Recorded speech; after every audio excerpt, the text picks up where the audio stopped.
자, 리포트에서 보신 것처럼 이 강남 납치 살해 사건의 배후로 지목된 부부 중 남편은 구속됐고 아내 체포됐습니다. 관련한 업데이트된 소식과 함께 한 주간의 이슈 살펴봅니다.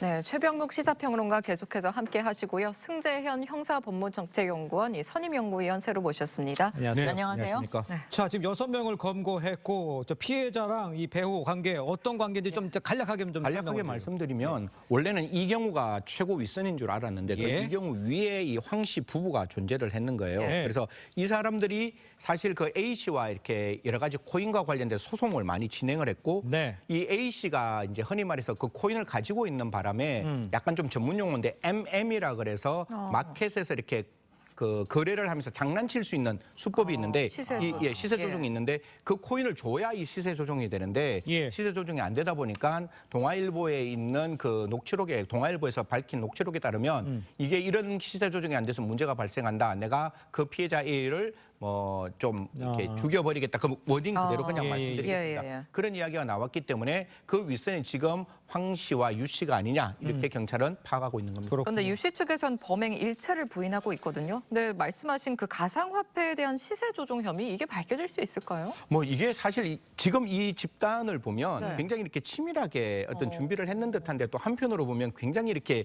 빈 공간들이 많아요. 그리고 했는 행동들을 보면 좀 이렇게 어색하고 불편해요. 착수금을 4천만 원 받고 그다음에 살해를 하고 난 다음에 찾아가서 6천만 원을 다시 성공 보수금으로 달라도 그러고 이런 모습들이 경찰에 다 이렇게 나타났던 부분이라서 아니라고 이야기한다 할지라도 저는 포렌식을 통하면 휴대폰이라든가 기타 여러 가지의 어떤 방식 등을 통해서 과거의 그 알리바이를 안다면 지금 상황에서 부인한다고 절대로 그 사건이 덮여질 수 있는 사건은 아니다. 분명히 관계에 있는 부스러기가 이 사람들이 어떻게 연대적으로 움직였는지 반드시 밝혀질 수 있는 사건이다라는 말씀드리겠습니다. 자, 일단 신상 공개 이 두 부부에 대한 신상 공개 여부가 공개될지 이것도 궁금하고요. 그다음에 그 검찰에서 전담 수사팀 꾸려서 한다는데 이 수사는 도대체 방향은 어떻게 되는 겁니까? 그러니까 지금 말씀하셨듯이 그 유 씨, 황 씨, 이제 황 씨도까지 체포가 됐기 때문에 이 부부가 최종 단계냐 뭐 이런 게 이제 문제가 되지 않겠어요? 그렇겠네요. 아까 말씀하셨듯이 이 부부와 그 피해자 A 씨 간에 이제 여러 가지 소송전 때문에 그 피해자 A 씨가 살해됐다. 우리가 이렇게 이제 생각하기 쉽지만 그게 아니고 사실은 여기에 뭐 조금 더 윗선이 있는 것 아니냐. 뭐 이런 얘기도 우리가 충분히 할 수가 있고요. 아마 그런 부분까지도 그 경찰은 염두에 두고 있는 것으로 보여요. 그러니까 이제 그 부분을 어떻게 이제 밝혀내느냐 뭐 이런 부분인데 경찰은 현재 이제 뭐 신상 공개 여부 뭐 이거는 이제 무슨 위원회 같은 데에서 그 회의를 열어서 결정을 하잖아요. 그렇습니다. 그 부분을 검토하고 있기 때문에 아마 그 좀 시간이 지나면 신상 공개와 함께 무슨 지금보다 더 공개적인 수사가 이루어지지 않을까 이런 예상도 해봅니다. 알겠습니다. 과연 더 위에 더 윗선이 있는지에 대한 수사 지금 이루어지고 있다. 이렇게 좀 보면 될 것 같습니다. 다음 이슈도 한번 짚어보도록 하겠습니다. 학생들에게 마약을 탄 음료를 나눠준 일당이 체포가 됐죠. 일당들이 준비한 마약병 100병이었다 이게 전해지고 있습니다. 이 중에 실제로 학생에게 나눠준 거 10병입니다. 나머지는 어디에 가 있는지 최병민 이거 어떻게 봐야 됩니까? 아니 이게 이제 100병 정도를 준비했다. 이거 진술입니다. 진술이고 그중에 10병 정도가 학생들한테 지금 갔다는 거고 30병 정도는 사실 경찰이 압수를 했다고 합니다.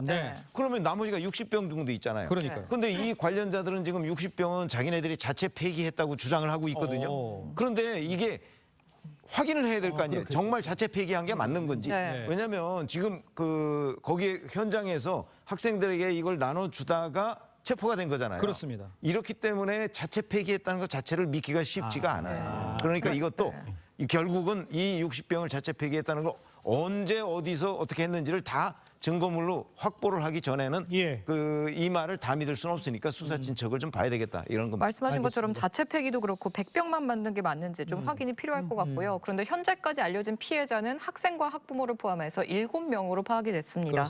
그런데 이게 좀 걱정이 되는 게 자녀한테 피해가 갈까 봐 신고를 못하는 부모들도 있다고 해요. 근데 어떻게 해야 될까요? 저 세 가지 정확하게 말씀드리겠습니다. 모르고 먹은 마약 절대로 처벌하지 않습니다. 그렇기 때문에 이 퐁당 마약이라고 이야기를 하거든요. 나도 모르게 마약을 섭취하게 되었을 때 절대로 주저 마시고 경찰에 바로 신고하십시오. 혹시 경찰에 신고하는 게 절대로 처벌의 두려움이 있다. 이런 건 아니라는 거 확실하게 말씀드리고 두 번째는 이렇게 퐁당 마약을 먹였는 그 가해자들에게 우리가 처벌할 수 있는 거는 그 가해자들이 아이에게 그걸 먹였을 때 아이들의 생리적 기능이 훼손되었고 그 마약이 위험한 물질이라면 네. 그냥 특수상해 정도밖에 적용을 못해요. 왜냐하면 마약류 관리 등에 관한 법률에 따르면 마약을 가지고 사람에게 먹여서 그 사람의 신체의 완전성이나 생리적 기능에 훼손이 발생했을 때 가중처벌하는 규정 없습니다. 그렇기 때문에 이런 퐁당마약이 지금도 충분하긴 해요. 특수상해로 처벌하면 되는데 예. 더 엄중하게 강조하기 위해서는 저는 좀 강력한 처벌이 필요하고 지금의 아이들에게 이 마약을 먹였는 거는 단순한 보이스피싱이 아니라 저는 국민에 대한 테러라고 생각합니다. 맞아요. 그리고 가담했는 이 사람들 그냥 단순 보이스피싱의 하부 조직원이 아니라 예. 청소년의 내일의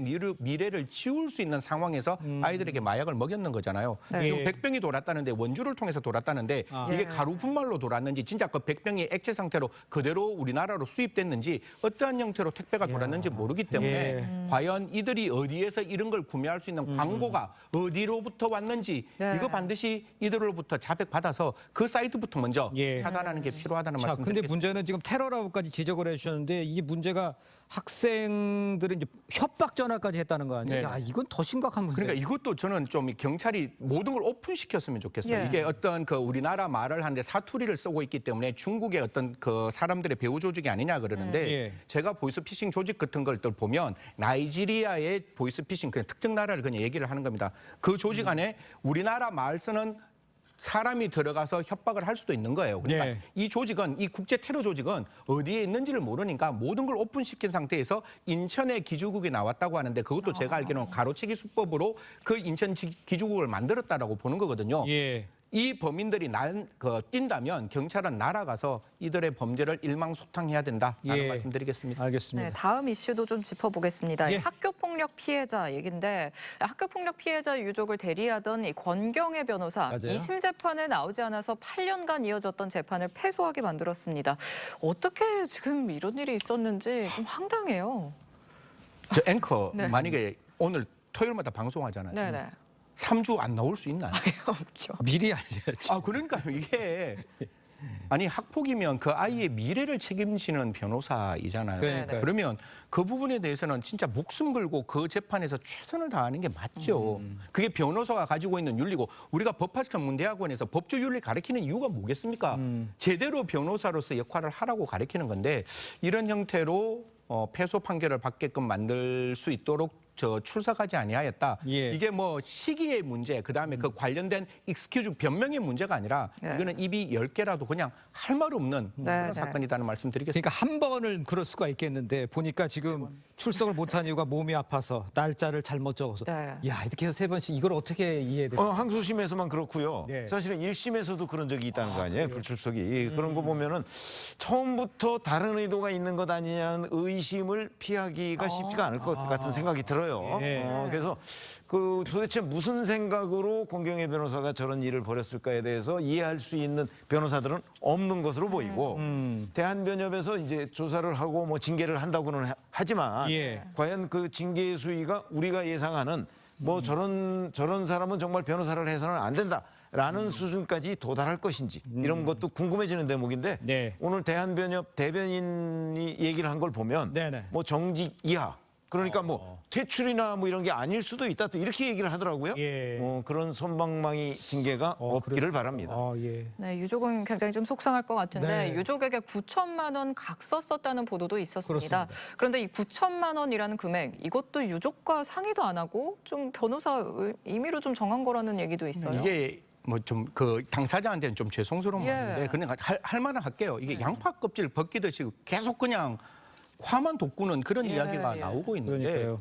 모르겠습니다. 뭐 변호사라는 직업이 저희 때는 제가 세상에 나가서 저 변호사 승재현입니다라는 말 한마디 하면 모든 게 해결될 수 있을 만큼 그 변호사는 굉장히 존경받는 직업이었어요. 네. 예. 그 사람이 지금 합의금을 내는데도 9천만 원을 당사자인 피해자와 합의되지 않는 상태에서 금전으로 그 미래를 지운 사건을 무마하겠다라고 이야기했다면 대한민국은 금전 만능주의 사회가 아니에요. 예. 그 변호사는 그 피해자와 그 관계인들에게 얼마만큼 소통하고 공감하고 그들과 함께 가는 게 더 중요하다는 저는 그런 말씀을 꼭 드리고 싶고 예. 정말 합의되지 않는 9천만 원이었다면 문제가 있다라는 생각이 듭니다. 뭐 우리 최병묵 그 평론가님께서 말씀 주신 대로 저는 징계하는데 변협도 팔이 이렇게 안으로 좀 안 굽었으면 좋겠어요. 예, 예. 팔이 바깥으로 굽어질 수 있는 모습도 꼭 한번 국민들에게 보여줄 수 있도록 이런 일이 그래야지 필벌 그냥 한번 제대로 처벌해야지 이런 일이 없을 수 있으니까요. 네, 그 부분 맞아요. 지켜보도록 하겠습니다. 일단 권경의 변호사 같은 경우는 잠적한 건 아니다 이렇게 이야기를 했다는 네. 거 함께 말씀을 드리고요. 두 분과는 여기서 인사 나누겠습니다. 고맙습니다. 감사합니다. 감사합니다. 감사합니다.